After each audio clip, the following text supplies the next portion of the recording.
Hello all, welcome to the Mughals to Mahatma series of Convert IAS. Here we are going to discuss all the themes that are relevant for modern India, starting from the decline of Mughals to the Indian independence in 1947.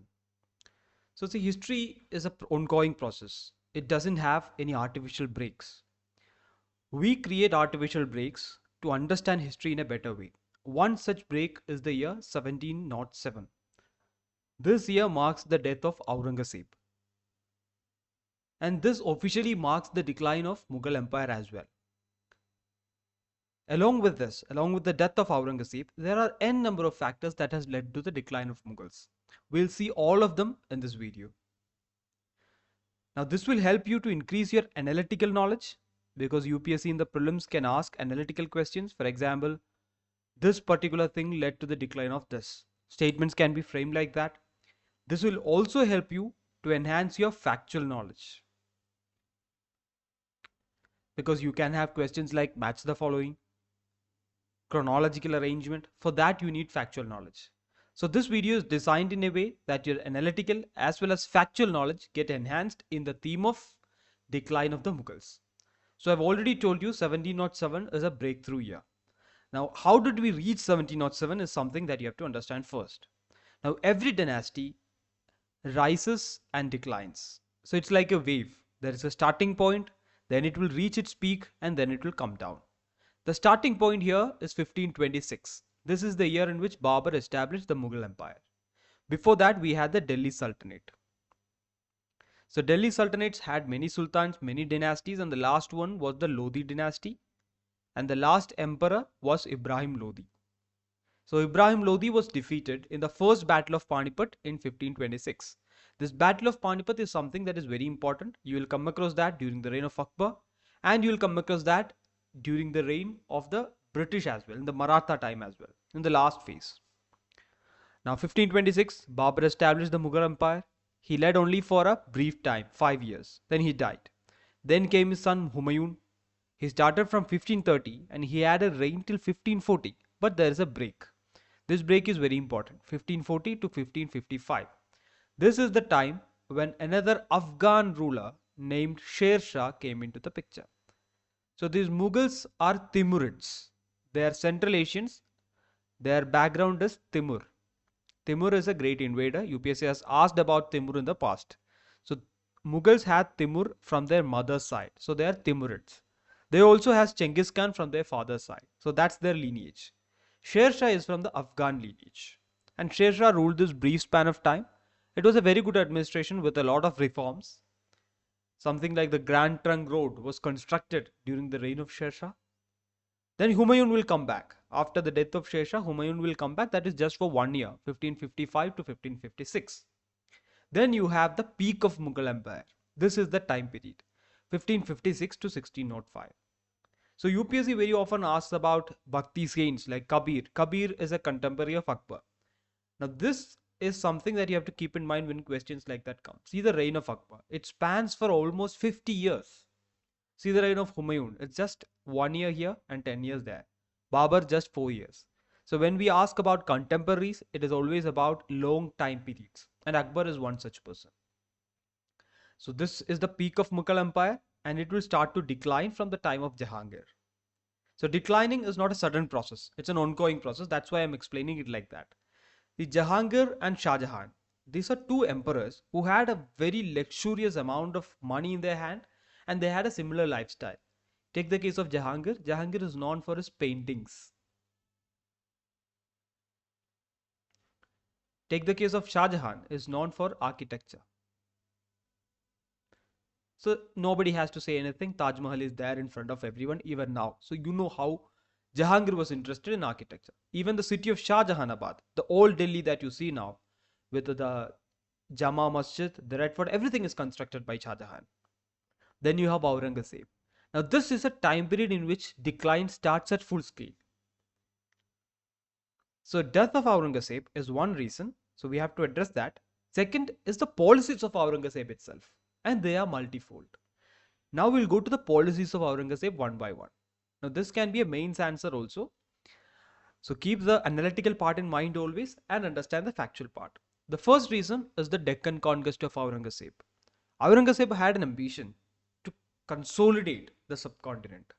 He was a ruler who was not interested in a lot of extracurricular activities. Say, for example, Jahangir's painting or Shah Jahan architecture. He was focused on conquest and consolidation. So he had a long Deccan conquest. Now, Deccan is somewhere far in the south. So he has to mobilize the entire Mughal army to the south. And he'll have to fight their war. Because in Deccan, you have someone called the Marathas during that time. So when you fight the war, you have expenses. You will lose men and you will lose money.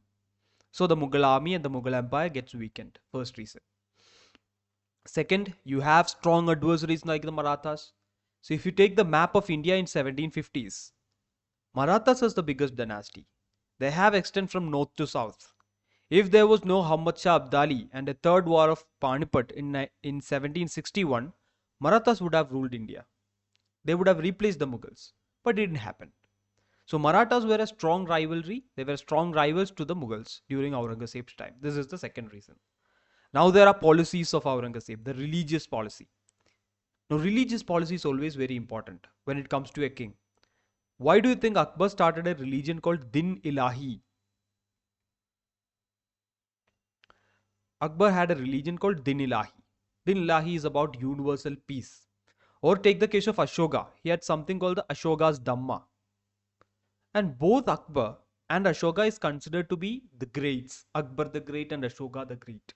Because they had a long reign and they had successful pan-Indian empires. To have successful long-term empire, you need consolidative policies. If you have sectarian policies, you cannot bring everyone together. And Aurangzeb's religious policy did not take everyone together. That led to the downfall. One typical example of it is the jizya. Now, jizya is a religious tax. It is a tax that is imposed on non-Muslims. So when you impose jizya in your empire, what will happen?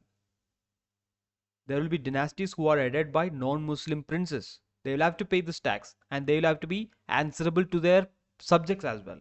So they will become enemies of Aurangzeb. A typical example of this is the Rajputs. So Akbar abolished jizya. So Rajputs were a strong ally of Akbar. Aurangzeb reimposed jizya and Rajputs were in conflict with Aurangzeb. This is one measure. Then the austerity measures of Aurangzeb. Austerity means he is cutting down all the major expenses. He is focusing on consolidation and very minimal expenditure. So what happens?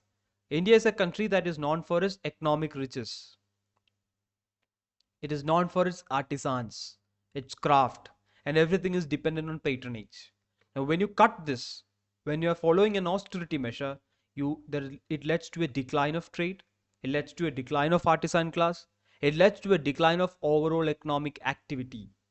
So this is another reason. Finally, you have rebels coming from different regions. For example, take Sikhs and Jats. Aurangzeb was in constant conflict with them. And Sikhs are located in Punjab, which is right ahead of Delhi. So Aurangzeb had to suppress the Sikhs revolt now and then. He had to kill the Sikh gurus and they started organizing themselves into militias. So for all these reasons, during the reign of Aurangzeb itself, which is 1658 to 1707, the decline of Mughals starts. Then in 1707, as I said, the death of Aurangzeb, then it starts to collapse as a whole. And there was no king who could hold this collapse. And that's the second reason, a series of weak Mughals. Now, when we talk about weak Mughals, there are a lot of them, starting from 1707 to 1857. This is the year of the first War of Independence or the Sepoy Mutiny or the 1857 revolt. This is the time when the last Mughal emperor is present. His name is Bahadur Shah Zafar. Until then, you have a series of Mughal emperors. We don't have to study all of them. We just have to study the most important ones among them. And the first one among them is Bahadur Shah I. He is the son of Aurangzeb. That's the first important thing about him. And he is the one who released Sahu. Sahu is a Maratha king. So Sahu was imprisoned by Aurangzeb and Sahu was released by Bahadur Shah. So see the shift in policy once Aurangzeb died. So he comparatively had a liberal policy. But he was in conflict with the Sikhs and Jats. There was no change in that. But Sahu was released and Sahu had great respect for the Mughal king as well. So the tension between Marathas and Mughals are easing down there. And these are the two important things about Bahadur Shah. Then the next important king is Farrukhia, 1713 to 1790.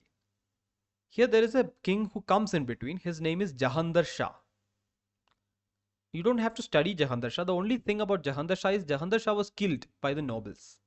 And the name of the nobles are Said brothers, two very important people in the court, because the kings are weak, so the nobles will be strong. So they commissioned to kill Jahandar Shah and they appointed Farrukhia. Farrukhia is a puppet king. In 1717, he issued something called the Farman, Farrukhsia's Farman. This is a landmark event in Indian history because he gave it to the British. When he gave it to the British got a lot of privileges. They got something called the Dastak. Dastak means a right to issue trade passes. And this Dastak was there in Bengal. So by this time, Bengal is becoming an independent state. A successor state to be precise. And you have a Nawab there. And British is coming into conflict with this Nawab, and it leads to the Battle of Plassey in 1757. Now that's a different story. The point is Farrukhsia's Farman plays an important role in the British consolidation of India. And that's why Farrukhsia is someone whom we should study.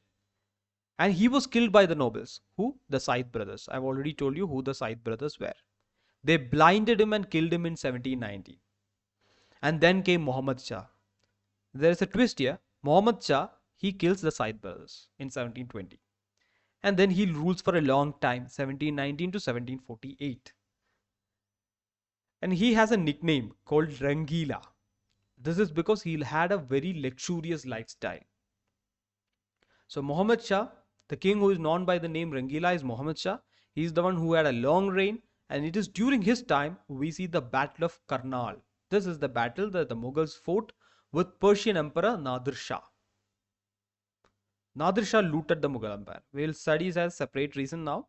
But this is the reign. The reign of Muhammad Shah is when Nadir Shah invaded India. So we have to study these three kings, their time periods, and two important events each in their timeline. Next up, we have Shah Alam II. Now Shah Alam II is known for two important battles. Now when we talk about the Battle of Buxar in 1764, it's a battle when Indian kings came together. You have the Nawab of Awadh, Nawab of Bengal, plus the Mughal Emperor. And that Mughal Emperor is Shah Alam. And with this battle, the pride of Mughal Empire is lost because this confederacy of Indian princely states gets defeated by the British. So Shah Alam is the king who suffers that defeat, and he gives the Nizamat and Diwani rights to British after Battle of Buxar, Treaty of Allahabad. His reign is 1760 to 78, and there are two important battles in his reign. He is known for that two important battles. One is Battle of Buxar, I've told you. Second is the third Battle of Panipat, 1761. This is not, Mughals are not a party here. One party is the Marathas. Second party is Ahmad Shah Abdali or Ahmad Shah Durrani, the Persian successor to Nadir Shah. So the Maratha ambition to consolidate India and to replace the Mughals was put to rest by the third battle of Panipat. Then you have Akbar Shah II. The only thing you will remember Akbar Shah II is for giving the title of Raja to Ram Mohan Roy. That's it. Finally, you have Bahadur Shah Zafar. This is one name that will constantly come across in modern Indian history because Bahadur Shah Zafar is the last emperor. Once the Sepoy mutiny broke out in Meerut, they marched to Delhi and declared Bahadur Shah Zafar to be the leader of the revolt because he was the Mughal king. He had the legitimacy. And once the revolt was suppressed, Bahadur Shah Zafar was exiled to Rangoon. That means modern Myanmar. He was sent to Rangoon. Then he died there. All his sons were hanged and killed by the British. So no succession. Mughals had a hereditary lineage. No succession, no more kings, and Mughal Empire came to a rest in 1857. So see the process. It starts with the period of Aurangzeb's policies.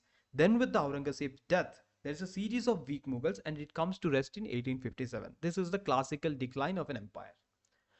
Now let's see another major reason. Apart from the weak Mughals, there are external interventions, and two of them, one in 1739, second is from 1748 to 1761. This is Nadir Shah. This is Ahmad Shah Abdali. Both of them are Persian emperors. Nadir Shah came to India in 1739 and he fought a battle called the Battle of Karnal. He fought it with the Mughals. He looted a lot. He could have given, so he in fact gave tax exemption to his own dynasty in Persia for a long period of time because he had that much wealth taken from India. See, 70 crore was taken out of India during that time. You imagine, it is 1739. 70 crore was the GDP of the nation. It was taken away. Kohinoor was taken away. And he annexed the northwestern region. So if you take the map of India, this is the northwestern region. This was also part of the Mughal Empire, the Kandahar region. So this was annexed by Persia. And Indian subcontinent got reduced to this area alone. And Mughals finally shrunk to the Red Fort by the end of it. Everything else was taken by different dynasties. Rajputs here, the Sikhs, the Jats. So Mughals shrunk to the Red Fort. And this was taken by Nadir Shah during that time itself. So Nadir Shah should be remembered for the year 1739, the Karnal battle, what he took away, and the annexation of the northwest. Then came Muhammad Shah Abdali. He was unlike Nadir Shah. He had a series of invasions. He invaded 7 times. And in one of the invasions, his general got a setback from the Marathas. So he came back, he took revenge. In the third battle of Panipat, which is in 1769, he completely defeated the Marathas. And that put the Maratha ambition to a rest. So this should be understood in that context. This is on a whole a reason for the decline of Mughal Empire. Then you have another reason. See, Mughal Empire was a system that was completely dependent on zamindars and nobles. You have the king on top, but when you have a strong king, you can manage them well. But when you don't have a strong king, you cannot manage them because they will become very independent.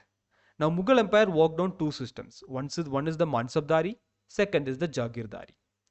Now Mansabdari is a ranking system. It's a dual ranking system under which you have 2 ranks. One is Sat, second is Sawar. Sat means your position in the court. For example, if you have a higher Sat, then you have a higher position. It's like the privilege or protocol in modern times. Then you have Sawar. Sawar is the number of horsemen that you have to maintain. So see how Mughal Empire is dependent on the Mansabdars. When there is a war, the Mansabdar will provide for horsemen. And you have X number of Mansabdars. This Mansabdars will be given Jagirdars. Jagirdar means land, as revenue assignment. This system of giving Jagirdar is called Jagirdari system. So what they'll do, they will have a land in their hand. They'll collect the revenue from that land, and this revenue will be their salary. And there are 2 kinds of Jagirdars. One is Watan Jagir and second is Tankwa Jagir. Watan Jagir means hereditary Jagir. For example, a Rajput king called Man Singh was part of the Mughal court. He was a king. So his territory will be considered as Watan Jagir. He can transfer it to his son once he dies. But there will be an official, an army man who is not a king. But he also will have a Jagir that will be a Tankwa Jagir. He cannot transfer it to his son. And he can be transferred from that Jagir as well.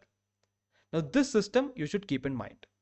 Once the king becomes weak, the systems become independent because they have their own land, they have their own men, and they will become independent. And they'll shift their loyalties from the king to the local rulers to the British. This is another reason for Mughal decline. Next is the Jagirdari crisis. To understand this, keep in mind what we discussed in the previous slide. You have the Jagirdari system. In the Jagirdari system, you have land and you have revenue that is coming from the land. So the actual assessment of the revenue is called Jama. So Jama means you are estimating you will get 100 rupees from a piece of land. But what you are actually getting is 50 rupees. This is the actual revenue. This is called Hasil. So there is a mismatch between Jama and Hasil in this time. Why? Because the number of nobles increases. When you have more and more nobles, the demand of revenue will also be high. So they will keep the demand high. The estimate will be high, but the actual revenue will be low because it is dependent on land and productivity. So this mismatch leads to further economic crisis. The Jama Hasil mismatch, it is called the Jagirdari crisis. So this is another reason for Mughal decline. So it's all connected, but you can write it as separate reasons so you understand it as separate reasons. Next up is the proper military imbalance. Now this is the time of second generation warfare. The first generation of warfare is fought in land. See this. Now, this is a picture of the Dothraki tribe from Game of Thrones series. Dothraki is designed after the Mughals. See them, they were excellent cavalrymen because they come from the steppes, Central Asian steppe. There you have horses, best quality horses, and they are very used to that. There is a lot of grass for the horse. They could shoot arrows on top, and nobody could defeat them on land. The Mughals were formidable. Nobody could defeat them on land because it was very quick. But once the land mode of warfare changed to sea, the Mughals could not stand that because their navy was never strong. And this is when European navies are coming to India. First the Portuguese, then the British, and Mughals were no match to them. So this power imbalance, the Mughal army was defeated in the sea. The expeditions to Mecca were attacked, and the Mughals right away knew that they couldn't match the British or the Europeans in the sea. So this was another reason, this power imbalance, this led to the change of empire, change of power balance. Then science. Now when Babur came to India in 1526, he had a very small army compared to the army of Ibrahim Lodi. Babur managed to win that war with the help of gun and matchlock. So that's the role of technology in warfare. And this is a time when the Britishers are coming to India with modern guns, artilleries, cannons, and Mughals don't have a stagnation. They don't have anything else. The scientific developments that are happening in India are very minimal. One name we'll hear in this time is Sawai Jai Singh, and developments like the Jantar Mantar. Apart from this, in the field of science, we don't have much of a development. But compared to Europe, what you have there is the scientific revolution at this time. So technologically, India or the Indian subcontinent is falling behind. So that also leads to the decline of Mughal. So when we consider the decline of an empire, it's not just political reason. It's social, economic, scientific, technological, all these things will come up. And this is the scientific dimension of it. Then you have stagnation in trade. I've already told you the Mughal navy was weak. So you cannot control the sea. The sea was controlled by Europeans, Arabs. So the trade was declining. So the flow of income was declining and the empire was suffering. And the Mughals had a very luxurious lifestyle. I've told you about Rangila, the ruler, Muhammad Shah, who ruled for 30 years. He was known for his luxurious lifestyle. And all the Mughal nobles were also like this. So they couldn't manage what was coming in and what was going out. And this was the time when Industrial Revolution was happening in Britain. So the trade pattern or the trade balance was shifting towards Europe, and it was shifting from India. That also led to the decline of Mughals. Finally, the biggest reason is the rise of regional kingdoms. Now this is a byproduct of the Mughal decline. From 1707 till 1857, the polity is weak, the center is weak. When the center is weak, regional kingdoms will rise. And you have three types: successor states. I've told you about Bengal, Awadh. These were former Mughal nobles who are becoming independent now. So they are called successor states.